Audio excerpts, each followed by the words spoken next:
Good evening and welcome to Biz1st Review 360 with me, Joel Outskun. Well, this is the half an hour that we spend with you discussing about financial, economic and business news that took place during the last couple of days. We begin today's show with a familiar topic, that is the discussion in the financial and business arena, the IMF bailout package. A lot has been said about the need to reform loss-making state enterprises that's been a burden on the taxpayer and declining state revenue.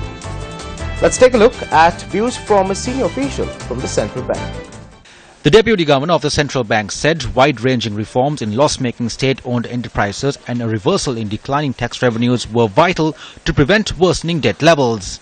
We are basically now working with the IMF, and you're going to see a very strong reform program focusing mainly towards addressing the fiscal imbalance that we have been having over a long period of time, and mainly if you look at the last 10 years, it is coming from declining government revenues as a percent of GDP, whereas the increasing government expenditure as when GDP continues increasing, then you see a gap widening and debt increasing.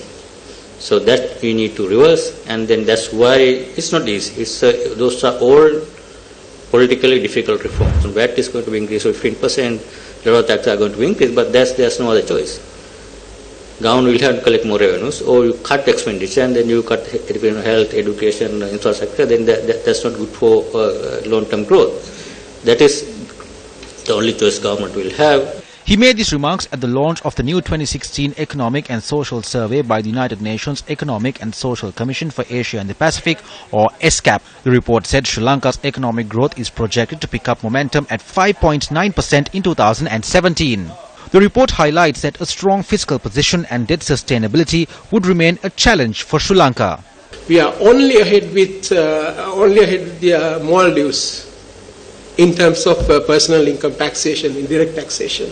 That indicates the room that we have to improve the personal or the direct income taxation. That's why the Prime Minister himself, in his policy statement that was done in last year, indicated that we want to increase the direct taxation going forward rather than basically depending on the indirect taxation. State-owned enterprises have been drain to the government budget because they have been making losses for many years due to a number of reasons that I have indicated here, especially the absence of cost-reflective pricing mechanisms, weak financial management, lack of good governance, weakness of HR management, lack of internal controls, structural deficiencies, and obviously political interference. The central bank has decided to maintain benchmark interest rates steady ahead of a $1.5 billion international monetary fund loan. Let's have a quick look into this. The Central Bank of Sri Lanka decided to keep the current policy interest rates unchanged, allowing already adopted measures to tighten monetary policy to take its course on the island's monetary conditions. Our view was that inflation, particularly core inflation, which had peaked at about 5.7% in February, came off a little bit in March, which is unusual given that April is the New Year season and there's a lot of strong demand in the market during that period. It was interesting that in March we actually saw inflation coming off a bit. So core inflation dropped to about 4.5%. It's too early to say whether this is a direct result of the monetary tightening policies which we commenced in January. So that may have also curtailed some demand in the economy, though it must be said that the demand for credit is still strong. Bank lending is still strong, growing at over 20% on an annualized basis. Bank credit is growing very strongly. We have to see that this does not spill over into inflation. So the central bank will tighten policy if and when we find that inflationary pressure is getting out of control. But for the time being, it seems well anchored. Releasing the 2015 annual report, the central bank said real economic growth in 2015 was 4.8% compared to 4.9% in 2014. And now Sri Lanka is a 82 billion economy, US dollars. And per capita income has increased to 3,924, and we saw headline inflation remain around mid-single digits, but at the same time we had the concern which was there in the relatively rising co-inflation gradually. The central bank projects the economy to grow at a rate of 5.8% in 2016 and strengthen over the medium term to achieve a higher growth trajectory of around 7%. In a national investment drive, the Board of Investment inks 19 new investment deals. Now, how much of employment can they create? Stay ahead with Biz1st Review 360. This story will follow later on our program.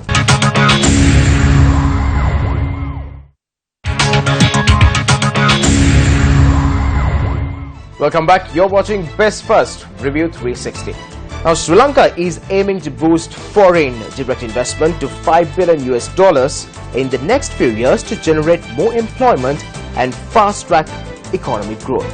Sri Lanka's Board of Investment, releasing a statement, said it has signed 19 new investment agreements worth $139 million last month.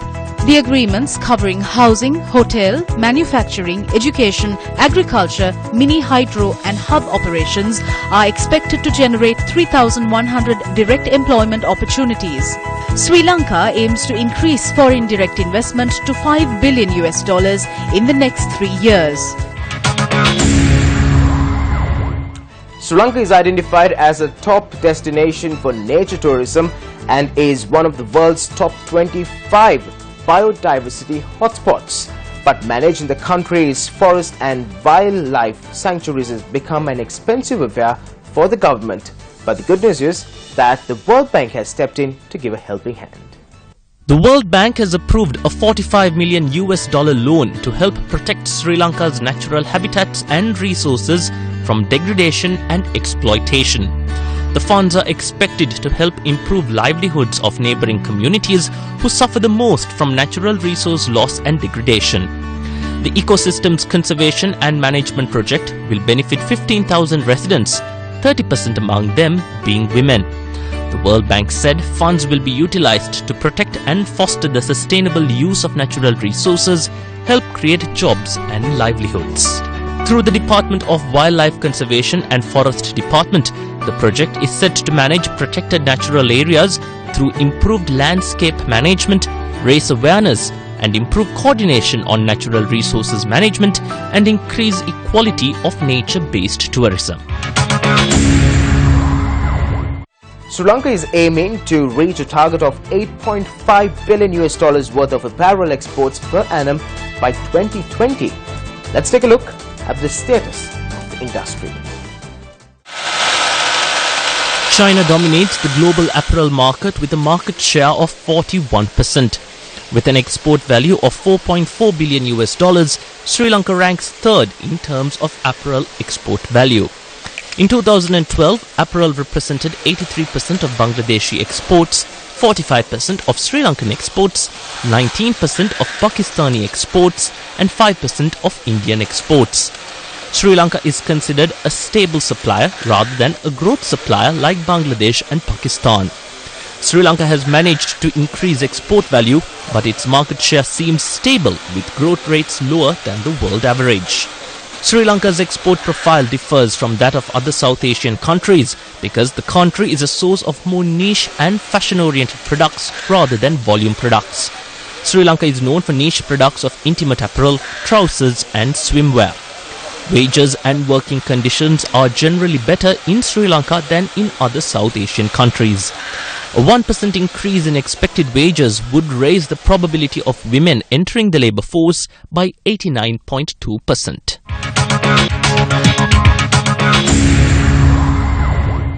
Welcome back. You're watching Biz1st Review 360. Well, now before going into the commercial break, we told you that we will have views of the State Minister of International Trade on the health of the island's import and export sector. Let's have a quick listen to what he has to say.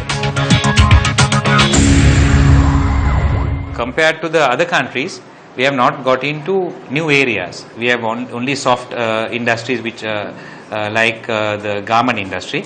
we haven't got into other industries. Now Korea, Malaysia, Thailand, Vietnam, all these countries, they have got into other new areas. So our problem is we were dependent on the perennial exports and we have not got into new exports. So what we are trying to do is now create the atmosphere. First, I think the first initiative taken by the government was the foreign policy. You have to have a good foreign policy. Everybody must be your friend for you to have good exports. So, and then the other thing, the next one is the bilateral ties with countries which have bigger markets: India, China, Pakistan, Thailand, Korea, and even US and Europe.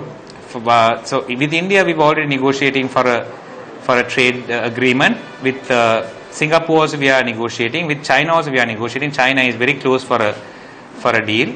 And Trans-Pacific Partnership also, that is American market also, we are exploring the possibilities for us to get in. So that is one area. The other area is for us to create a good atmosphere for the investor to come, a friendly atmosphere. Having the Development Act in the future, we are going to have the Development Act, and we are going to have Agency for Development, and we are going to have Agency for Foreign Trade as well. So these bodies will speed up the process, approval process.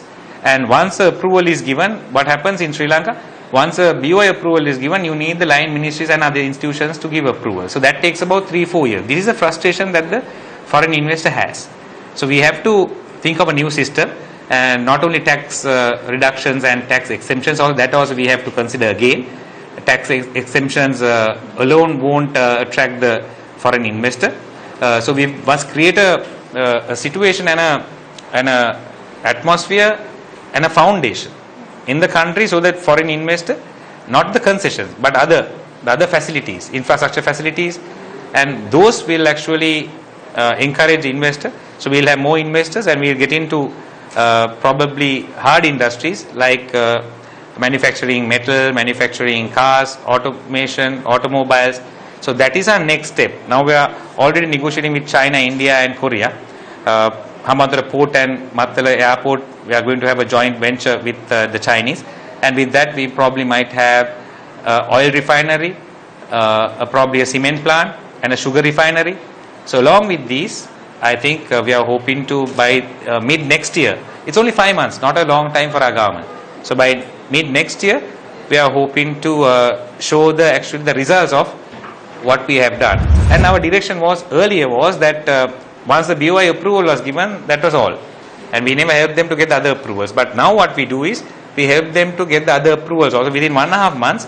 If we can't get the other line ministries and the other institutions to work on our direction, then we put it to a committee which consists of the chairman of the BOI and a few other officials from the finance ministry also. So if they can't solve it, it goes to the cabinet. So we have a speedier process. We have a sort of a follow-up program. Earlier we never had in this country. So from this month, I think we will see a huge change in the BOI and the EDB. Kia showed interest, Hyundai showed interest. There are other also, but that's why we need to get into hard industries. Manufacturing steel is very important. So Trinco is a hub for that, and we have already got a Korean proposal for that. So I don't know how best we could actually implement this and come to an understanding with the Korean government. There's a lot of politics also working within it. So I think the interest is there, and given the geographical location of Sri Lanka, the navigation has improved, and Sri Lanka has got actually a brilliant opportunity because the world has developed around us, so the navigation has developed. So Sri Lankan geographical situation between and it's accessible to any place of the world. You take Africa, you take Australia, you take Saudi Arabia. Everything can be connected through Sri Lanka. So Sri Lanka is going to be a huge potential for international navigation and to be a hub. So we have Hambantota Port, which was actually not planned, but we are trying to get the best out of it. And then the Trinco Port, and then the Colombo Port. So with these, I think a lot of development and manufacturing should come in the future. Agriculture. Yesterday, a Japanese team came for agriculture. To manufacture bananas, potatoes, tomatoes, all sorts of them. They said Sri Lanka has the best atmosphere, best climate, best water, and even greenhouses. They said if it's warm, you can have greenhouses. And because Sri Lanka is the situation, given the geographical situation, They say this is the ideal for them to store and to export it to Saudi Arabia, Europe and other countries also. So agriculture, we have a huge, our technology is very perennial, it's outdated. So with that technology, if you, from 1 acre, if you take a certain amount of harvest, with the Japanese technology, you can take about 3 times of it. And then the fisheries, prawn farming, cuttlefish and other salmon, those are also actually going to be huge in Sri Lanka. Since we have got the ban lifted, I have to be thankful to the Prime Minister and the President for getting that ban lifted. That is the first step for us. And this government has shown, and what they promised, they have delivered. We have brought good governance, as we said. Then we said we lift the fisheries ban, we have done that. And now the next step is the GSP Plus. So with the GSP Plus, we might get about double the exports what we had. So the garment industry will improve. It was 3.5 billion 20 years ago, still it's 4 billion. So we are expecting to see about 8 billion or 9 billion garment industry in about 2 years once we get the GSP. Area solar, manufacturing solar panels, wind power and thermal energy, gas, so many other areas. Manufacturing electric scooters, manufacturing electric trishaws. So there's a lot of potential and a lot of interest also shown. It's just that we need the infrastructure. So we have spoken about zones, free trade zones. For that, we need to have the infrastructure. Those zones also must be developed. So we are talking to Malaysia, we are talking to Thailand to give each country a zone and ask them to develop it, and so that we can open it for investment. It's a very complicated problem actually. I have spoken to the Navy. They say so many boats, about 500 to 1,000 sometimes come, and it's very difficult. So we'll have to have a bilateral sort of agreement and a negotiation with India, and we need their help also. It's difficult for them also. No, if our Coast Guard and our Navy can't control it, you can imagine the Indian Navy also must be having the same problem, because you don't know, from any coast a boat can be shot to the ocean. So you don't know from where the boats come. So you need, it's a complicated, very complicated problem, and we need to bilaterally and we need to in every way strengthen the Coast Guard, strengthen the Navy, and we need, it's actually a problem that we have to really study. So we must strengthen our regulation from the central bank, and then we must make sure, like the developed countries, that monies which should be in the country should be in the country. And I hear that there was a speculation that about 19 billion must have gone out of the country. So if we had that 19 billion, you can imagine what Sri Lanka would be. And this would be a very successful and a developed country if we have that sort of money retained inside the country.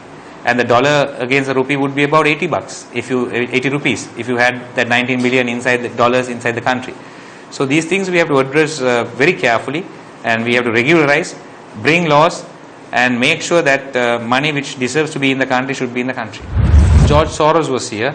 Then he said, like, if you show development, if you show good science, definitely he would be interested. Richard Branson has shown interest. Alibaba chairman, he might be here. WTC, we might have him here in August, around that. And so many other countries, Japan, Korea, China, Germany, Australia has shown a lot of interest in Sri Lanka. They're probably not very happy, but they're all right. They know that it's not a corrupt regime, it's not a dictatorial regime. So they have to go by our decisions. So it's a sovereign country, Sri Lanka. So India is very friendly with us. I just met the ambassador yesterday also at a function, and then what he said was that India is looking forward to work with Sri Lanka, because Sri Lanka is going to be a superpower in the Asian region in the future. So India is going to gain out of it. India doesn't want a weak Sri Lanka. India wants a strong Sri Lanka. So they can do business with us, and we also want a strong India. So the earlier norms have changed. The weaker neighbor is beneficial for you. That is not there anymore. China also wants a powerful America economically. America also wants a powerful China. Earlier, they wanted a fair state in either country, but things have changed now. Friendly competitiveness, and I think it works well now in the world. And everybody realizes, even business people I have seen, a camaraderie between the competitors is the best way for them to prosper. On that note, we wrap up this edition of Biz1st Review 360. Thank you very much for stopping by. Before wrapping up, here's a reminder that you could log on to Facebook and find us by typing Biz1st Review 360. Well, that's a wrap. Thank you very much for stopping by. Take care and good night. I'm Joel Outspoon for the Newsfirst team.